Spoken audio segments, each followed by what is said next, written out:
Hey, what's going on, guys? I'm going to talk today about an excellent article that NBC Sports wrote about Korean, non-Korean camaraderie on South Korea's ice hockey team.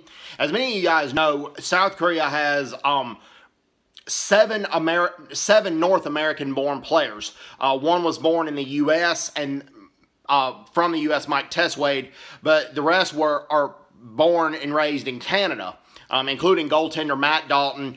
Michael Swift is another one. Brock Radunsky was actually the very first foreign-born player to get South Korean citizenship, the first non-Korean foreign-born player, hockey player to get South Korean citizenship. Well, there was an excellent article about Korean, non-Korean camaraderie on the ice hockey team.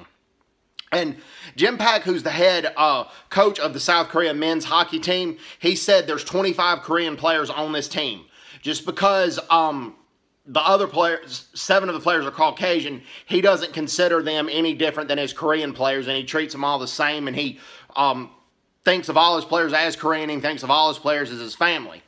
And the foreign players say they're embraced by their teammates, they're embraced by their coaches, and they proudly wear the logo Korea on there. So the North American-born players feel like they're part of the family. They feel like, to a certain extent, they feel like they're playing for their own country.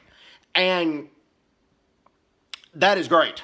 And I'm happy for that, so thumbs up for that, because my experience in Korea, it was a great experience, and it was mostly positive, but I can tell you that while most South Koreans are not xenophobic at all, most are not, Korea does have a xenophobia problem. Anybody who's not Korean, or even people who are Korean that aren't xenophobic, which is the majority of Koreans, will tell you that Korea does have a xenophobia problem.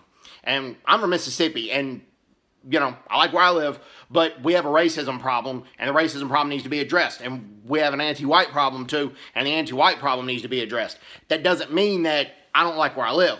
And also, I think of South Korea as my second home. But this ice hockey team is an example to address the xenophobia issue, but positively, but in help defeat the xenophobia in a positive, non-threatening, and non-controversial way. So, good luck to the South Korea men's ice hockey team. Thumbs up to you guys. Anyways, hope everybody's doing well. Take care. God bless everybody. Bye-bye.